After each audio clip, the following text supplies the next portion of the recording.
आज हम पढ़ते हैं प्रकाश क्या है। यानी कि आज हमें ये पता लगेगा कि जो प्रकाश हमारे इर्द गिर्द है इसको हम कैसे पहचानेंगे, तो इसकी परिभाषा को जानेंगे। फिर हम ये भी जानेंगे कि प्रकाश के क्या गुण होते हैं, यानी प्रकाश में क्या विशेषताएं होती हैं जिससे हम ये पहचान कर सकें कि ये प्रकाश है। इसी तरह से जब हमें प्रकाश की विशेषताएं पता चल जाएंगी तो हम ये पता लगाएंगे कि प्रकाश का परावर्तन से हम क्या समझते हैं।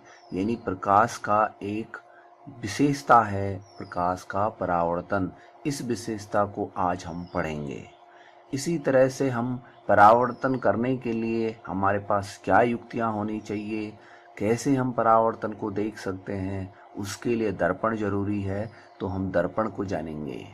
जब हमें दर्पण का पता लगेगा तो हम दर्पण के प्रकार, दर्पण कितने तरह के होते हैं, इनमें क्या विशेषताएं होती हैं, अलग अलग तरह के दर्पणों से हम क्या कर सकते हैं, इसके बारे में हम जान सकेंगे।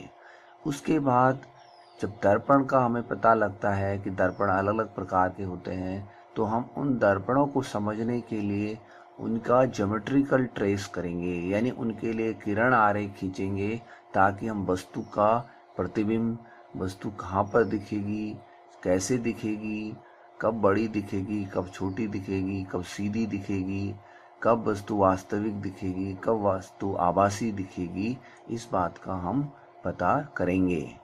और वह पता हमें तभी पता चलेगा जब हम किरण आरेख खींचेंगे। तो आओ सबसे पहले जानते हैं कि प्रकाश क्या है। तो प्रकाश एक ऊर्जा है और इसको अधिक समझने के लिए हम ये कह सकते हैं कि प्रकाश एक विद्युत चुंबकीय स्पेक्ट्रम है, या प्रकाश वह ऊर्जा है जो हमें वस्तुओं को देखने की सामर्थ्य प्रदान करती है। और यह एक ऐसी ऊर्जा है जो विद्युत चुंबकीय तरंगों के रूप में गमन करती है। और हम ये भी कह सकते हैं कि इसका जो प्रकृति है वो अनुप्रस्थ तरंग है, और इसकी जो चाल है निर्वात में वो 3 गुणा 10⁸ मीटर प्रति सेकंड है। ये प्रकाश की सामान्य डेफिनेशन नहीं है, ये इसकी स्टैंडर्ड जो विज्ञान के हिसाब से परिभाषा है वो आपको बताई गई। इसको सामान्य शब्दों में आप ऐसा कहेंगे कि प्रकाश वह भौतिक ऊर्जा है जो हमें देखने की सामर्थ्य प्रदान करती है। और इसको अधिक विस्तृत रूप में कहेंगे तो आप कहेंगे कि प्रकाश वह विद्युत चुंबकीय ऊर्जा है जो देखने के लिए संवेदना उत्पन्न करती है, और इसका जो प्रकृति है वो अनुप्रस्थ तरंग है। अनुप्रस्थ तरंग का मतलब है कि इसका जो गमन है, ये जब आगे बढ़ती है, जब ये चलती है किसी माध्यम में या निर्वात में या किसी अन्य माध्यम में, तो उस समय इसकी जो गति होती है वो अनुप्रस्थ होती है। यानी जो तरंगों का आगे बढ़ना होता है वो पथ के समलंबिक होता है, या आप ऐसा कह लीजिए कि जो किरणें होती हैं वो तल के जिस रास्ते पे वो किरण चलती है उसके लंबवत चलती है। और इसकी जो निर्वात में चाल है वो 3 गुणा 10⁸ मीटर प्रति सेकंड है। अब क्योंकि हमें ये पता हो गया है कि प्रकाश हमें देखने के लिए सेंसेशन उत्पन्न करता है, या हमारी आंखों को वो सामर्थ्य देता है ताकि हम वस्तुएं देख सकें, तो अब ये भी जान लेते हैं कि वस्तुएं कितने प्रकार की होती हैं। सामान्य तौर पे हमने यहाँ पर वस्तुओं को 2 भागों में आपको बताया है। एक होती हैं प्रदीप्त वस्तुएं।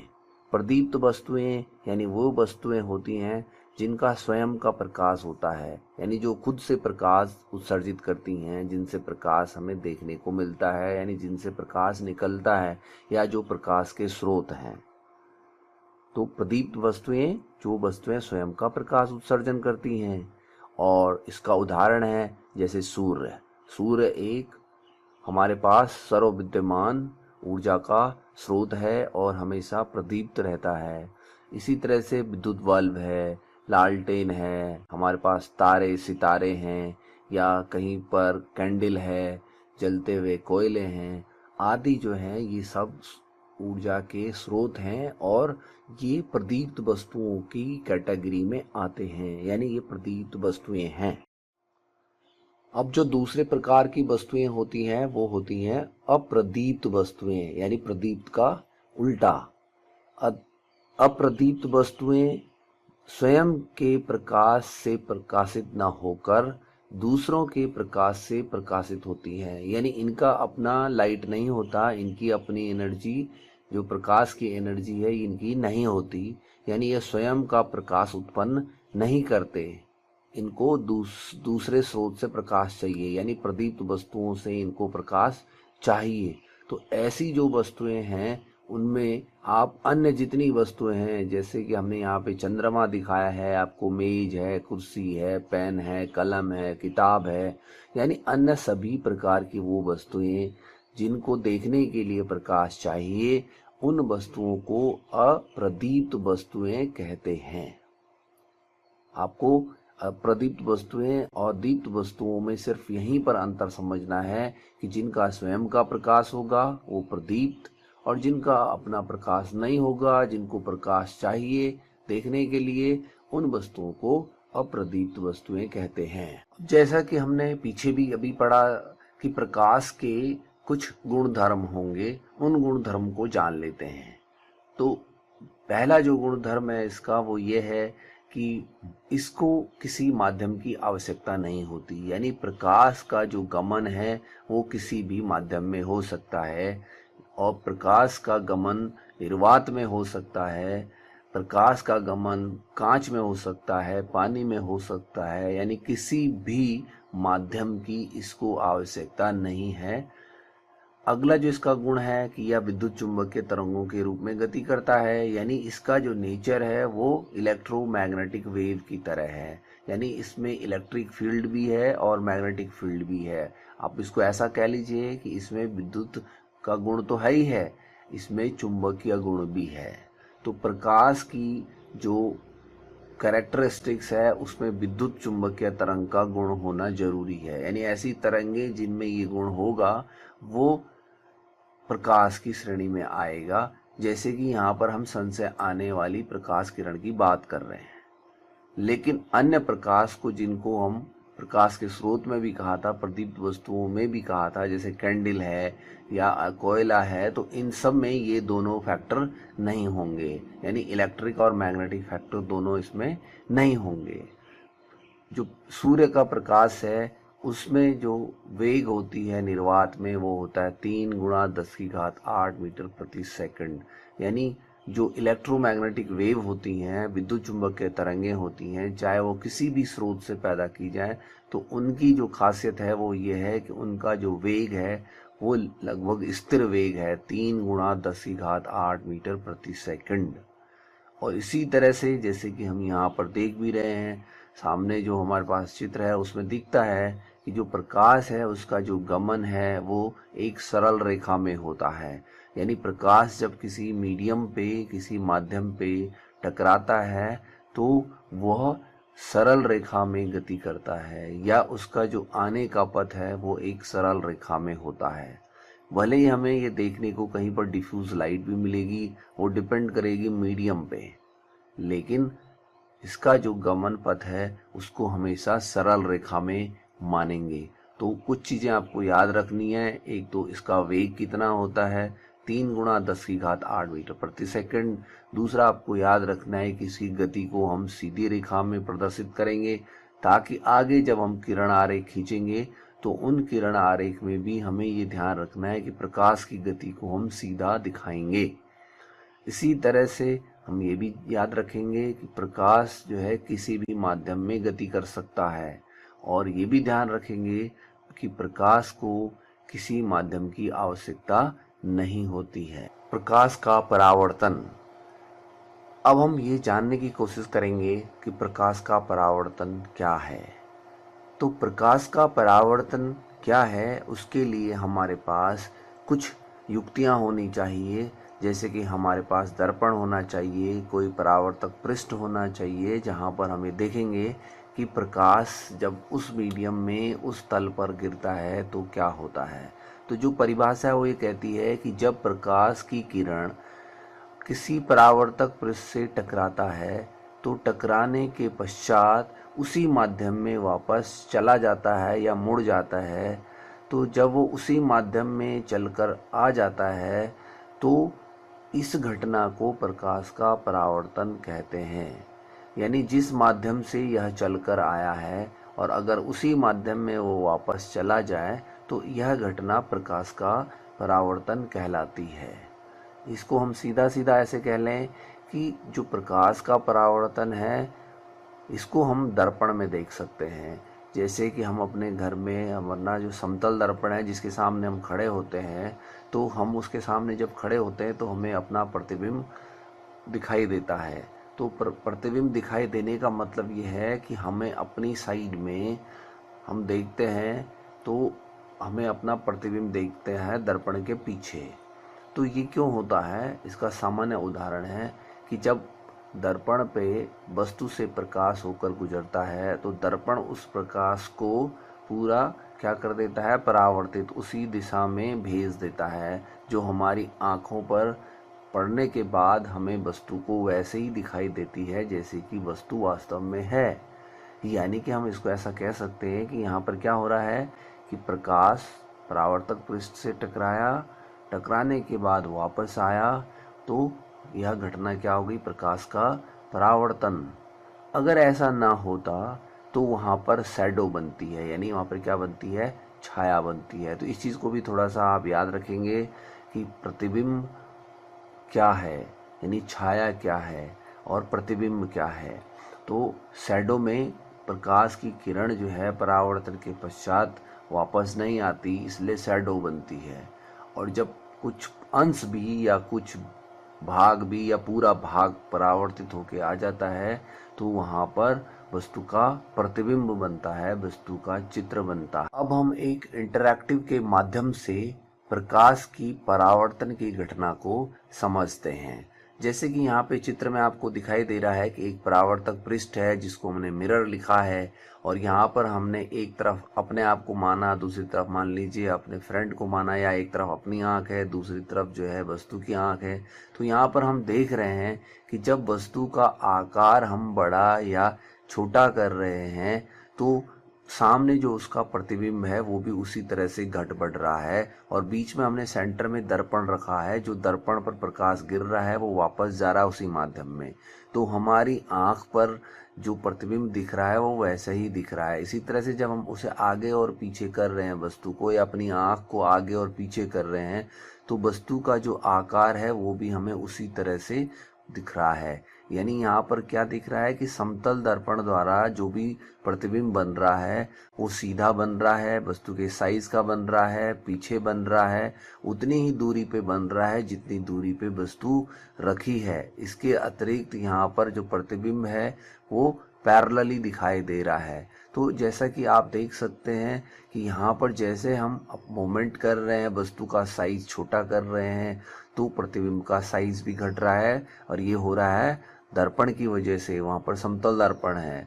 इसी तरह से जब उसको बड़ा कर रहे हैं तो वो बड़ा दिखाई दे रहा है, यानी और उसी साइज का दिखाई दे रहा है। यहाँ पर कोण अगर आप देख रहे होंगे तो दोनों कोण भी बराबर मात्रा में घट बढ़ रहे हैं, यानी अल्फा और बीटा जो यहाँ पर आपतन कोण और परावर्तन कोण है उनके मान भी बराबर आ रहे हैं। यानी वस्तु की साइड का प्रतिबिंब और जो प्रतिबिंब है उस साइड का जो कोण है वो कोण वहाँ पर हमें बराबर दिखाई दे रहा है। तो इस तरह से हम यहाँ पर समझ सकते हैं कि जब हम अपनी आँख को जो है दूसरे दर्पण के थ्रू देखना चाहते हैं तो उसका जो आकार है वो हमें उतना ही दिखाई देगा, या उसी दिशा में उसका मोमेंट होगा जिस दिशा में हमें दर्पण पर दिखाई देगा। यानी वो इक्वल डिस्टेंस मूव करेगा, उसकी हाइट बराबर रहेगी। जब हम उसको जो है कोण देखेंगे तो कोण भी उसके बराबर नपेंगे, और जब हम देखेंगे कि उसका साइज में कोई परिवर्तन नहीं हो रहा है, वो उतनी ही दूरी पे बन रहा है जितनी वस्तु के सामने रखी है, तो समझ लो ये दर्पण है। या अगर हम वस्तु को आगे पीछे करें तो वस्तु का जो प्रतिबिंब है वो दर्पण की वजह से उसी हिसाब से बड़ा और छोटा हो रहा है। हमारे आगे पीछे जाने पर उसके आकार में अगर कोई परिवर्तन नहीं हो रहा है तो ये सभी घटनाएं समतल दर्पण के द्वारा हमें दिखाई देंगी। तो यहाँ पर हमें ये स्पष्ट हो गया कि समतल दर्पण द्वारा बना प्रतिबिंब सदैव आभासी होता है तथा सीधा होता है, और प्रतिबिंब का जो साइज है यानी वस्तु का जो साइज है वो बराबर रहेगा, और दर्पण के पीछे ये उतनी दूरी पर बनेगा जितनी दूरी पर हमने दर्पण को वस्तु के सामने रखा होगा, और इसका जो प्रतिबिंब है वो वस्तु के आकार के पैरेलल बनेगा, यानी उसी दिशा में होगा। इसको आप सीधा कहेंगे कि वो सीधा बनेगा। अब ये प्रकाश का परावर्तन की घटना जैसे कि हमने आपको पहले भी कही है कि ये दर्पणों में होती है, तो दर्पण इस काम को करते हैं। दर्पण से मतलब ये नहीं है कि जो दर्पण हम डेली लाइफ में यूज करते, दर्पण से मतलब है कोई भी ऐसी सरफेस जो चमकीली हो, उसका एक भाग जो है पॉलिश्ड हो, यानी एक भाग जो है उसकी रफ सरफेस हो, तो वहाँ पर वो परावर्तक पृष्ठ बन जाता है और उसके सामने रखे वस्तु का प्रतिबिंब बनता है। यानी दर्पण एक ऐसा चमकीला और पॉलिश किया हुआ पृष्ठ है जिसके सामने हम किसी वस्तु को रखें तो उसका प्रतिबिंब बने। तो जैसे घर की विंडो भी आजकल होती हैं, उनको भी मिरर कहते हैं, यानी वो भी मिरर ही हैं। इसी तरह से हम घर में अपना जो डेली लाइफ में दर्पण यूज करते हैं समतल दर्पण, वो भी समतल दर्पण है। इसी तरह से हमने अन्य प्रकार के दर्पण भी देखे हैं, जैसे गोलीय दर्पण। ये गोलीय दर्पण यानी इनको स्फेरिकल मिरर बोलते हैं, जैसे कि हमने कार में देखा, या हमने डॉक्टर के पास देखा, या हमने कहीं पर हम बाजार में जाते हैं, मॉल में जाते हैं, जगह जगह दर्पण लगे होते हैं। तो वो दर्पण पर के सामने जब हम खड़े होते हैं तो हमें अपना प्रतिबिंब वैसा नहीं दिखाई देता कि जैसे वस्तु है यानी जैसे हम हैं। हमको अपना आकार बड़ा, छोटा, मोटा, पतला या अलग तरह से दिखाई देता है, या हम नज़दीक हैं तो हम दूर दिखाई देते हैं, या हम दूर हैं तो हम नज़दीक दिखाई देते हैं। या जो कार के जो मिरर है, ड्राइवर साइड का जो मिरर है, या उसके सामने ऊपर जो लगा होता है सीट के बगल में वो मिरर है। तो ये सारे जो दर्पण हैं ये गोलीय दर्पण के उदाहरण हैं। तो गोलीय दर्पण की जो कैटेगरी है वो अलग अलग तरह के गोलीय दर्पण हो सकते हैं। तो जो समतल दर्पण है उसको तो हम सामान्य तौर पे यूज करते ही हैं, लेकिन अब जो हमारा स्टडी का हिस्सा है वो है गोलीय दर्पण। तो इस गोलीय दर्पण को हम विस्तृत रूप से पढ़ेंगे, और ये कई तरह के होते हैं, परंतु आपके पास जो है यहाँ पर अभी हम जो पढ़ेंगे वो पढ़ेंगे अवतल दर्पण और उत्तल दर्पण। गोलीय दर्पण की हम बात कर लेते हैं। तो गोलीय दर्पण जैसा कि नाम है कि एक आपके सामने मान लीजिए एक कोई कांच का या कोई गोलीय कोष है, यानी कोई गोला स्फेरिकल सेल है, यानी कोई स्फीयर के आकार का हमने कोई पृष्ठ लिया। उस पृष्ठ को हमने दो भागों में विभाजित किया। तो पहले तो आप ये समझ लीजिए कि एक वृत्तीय आकार का या गोलीय आकार का हमने कोई परावर्तक पृष्ठ बनाया। तो वो उसको अगर हम ध्यान से देखेंगे तो क्योंकि वो गोलीय है तो गोले की या जो वृत्तीय आकार की कोई भी पृष्ठ होती है उसकी कुछ प्रॉपर्टीज होती हैं, उसके कुछ गुणधर्म होते हैं। तो उन गुणधर्मों को भी हम जानेंगे, यानी उसके कुछ अपने पैरामीटर होते हैं। जैसे कि एक वृत्त में त्रिज्या होती है, उसका एक व्यास होता है ना, उसका एक केंद्र होता है, तो वो परिधि होती है, वो सब हमें पता है। तो उसी के चलते हुए अब हम यहाँ पर आगे बात करेंगे कि जब हमारे पास एक हमने मान लीजिए कोई गोलीय कोष ले लिया और उसको दो बराबर भागों में हमने यहाँ पर विभाजित करके दिखाया, तो उसके दो भाग निकलेंगे, यानी उससे दो हिस्से निकलेंगे।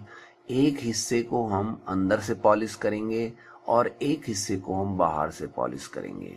तो दो तरह की बात हो गई कि एक हिस्से को जिसको हम अंदर से पॉलिश करेंगे वो कैसे दिखेगा, और एक वो है जिसको हम बाहर से पॉलिश करेंगे वो कैसे दिखेगा। तो इन दोनों चीज को हमने समझना है कि कौन सा भाग पर पॉलिश करने के बाद वो कैसे दिखा।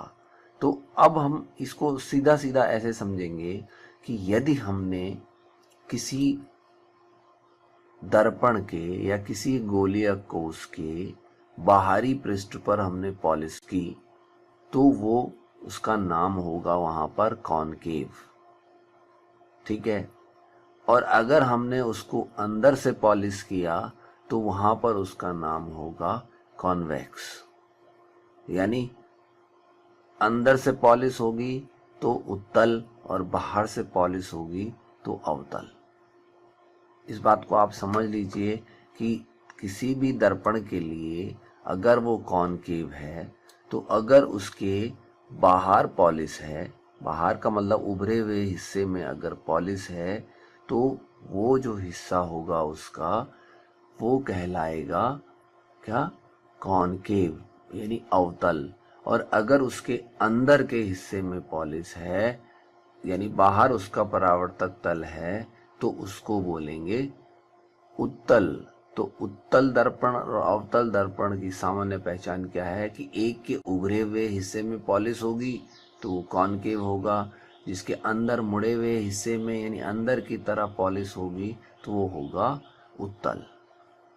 सिर्फ इतना अंतर है। यानी गोलीय पृष्ठ है जो वक्रीय पृष्ठ है, वक्रीय पृष्ठ हमने उस गोले को अगर ध्यान से देखा, उसको काटा तो उसके दो पृष्ठ निकलेंगे, एक अंदर की तरफ से यानी जो खोखली साइड है और एक बाहर की साइड है। तो जो बाहर की साइड में पॉलिश करेंगे तो वो बन जाएगा क्या, कॉनकेव। और जब हम अंदर की साइड में पॉलिश करेंगे यानी बाहर से उसमें परावर्तन कराएंगे तो वो हो जाएगा कॉन्वेक्स, वो हो जाएगा उत्तल। इतना आपको क्लियर। अब जैसे कि हमें पता चल गया कि दर्पण हमारे पास दो तरह के हो गए, अवतल दर्पण और उत्तल दर्पण। तो दर्पण जिसका परावर्तक पृष्ठ अंदर की ओर है यानी धसे हुए भाग में है, अंदर के भाग में है, वो हो गया अवतल। और जिसका परावर्तक पृष्ठ बाहर की ओर है वो हो गया उत्तल। बाहर और अंदर से मतलब है कर्व्ड, जो उसका जो मुड़ा हुआ हिस्सा है, जो वक्रीय हिस्सा है, उसको देखेंगे कि एक तरफ जो है हमने अंदर पॉलिश की, एक तरफ हमने बाहर पॉलिश की। उसी के हिसाब से दर्पण दो कैटेगरी में बन गए। और जो दर्पण के परावर्तक पृष्ठ हैं उसका जो हम सेंटर पॉइंट लेते हैं उसको हम बोलते हैं ध्रुव। यानी गोलीय दर्पण के परावर्तक पृष्ठ के सेंटर पर, केंद्र पर हम क्या मान लेते हैं, ध्रुव। सामान्य तौर पे ये पॉइंट इंगित होता है पी से, यानी लिखा होता है। ये हम अपने कन्वेंस के लिए मान रहे हैं कि कहाँ पर हम ध्रुव मानेंगे। तो centre point of the reflecting surface क्या होगा, गोलीय दर्पण का परावर्तक पृष्ठ, और उसका नाम होगा ध्रुव। इसी तरह से वक्रता केंद्र, तो जैसे किसी भी गोलीय दर्पण का परावर्तक पृष्ठ है तो वो एक गोले का हिस्सा है। तो वो गोले का हिस्सा है तो उसके सेंटर से पी तक की जो दूरी होगी, ध्रुव तक की जो दूरी होगी, यानी सेंटर को हम यहाँ पर बोलेंगे वक्रता केंद्र। और वो जो दूरी होगी सेंटर से पी तक यानी ध्रुव से सेंटर तक की जो दूरी होगी उसको बोलेंगे वक्रता त्रिज्या। तो ये स्पष्ट है कि जो गोले में या जो वृत्त में हम पढ़ते थे केंद्र कहाँ पर होगा, परिधि कहाँ पर होगी, त्रिज्या कहाँ पर होगी, तो उसी में से हमने ये शब्द को लिया है कि जो सेंटर ऑफ कर्वेचर है वो उस गोले का सेंटर है। तो परावर्तक तल का सेंटर को यहाँ पर सेंटर ऑफ कर्वेचर, वक्रता केंद्र कहेंगे। और जो दूरी होगी वक्रता केंद्र से लेकर और किसी भी पॉइंट पर परिधि पे, जिसको यहाँ पर थोड़ी देर के लिए हमने पोल कह लिया, तो वो हो गई वक्रता त्रिज्या, रेडियस ऑफ कर्वेचर। तो गोलीय दर्पण और ध्रुव के बीच की जो दूरी है, यानी ध्रुव और वक्रता केंद्र के बीच की जो दूरी है, उसको हम क्या बोलेंगे, वक्रता त्रिज्या। इसी तरह से अपने नोटेशन के लिए, अपने याद रखने के लिए हम ये भी ध्यान रखेंगे कि मुख्य अक्ष क्या है। तो ये सामान्य से एक काल्पनिक रेखा है जो किसी गोलीय दर्पण के ध्रुव और वक्रता केंद्र से होकर सीधे गुजरती है। यानी दर्पण का जो मुख्य अक्ष है, प्रिंसिपल एक्सिस है, एक सेंट्रल लाइन है जो दर्पण के सेंटर और पोल से होकर जाती है।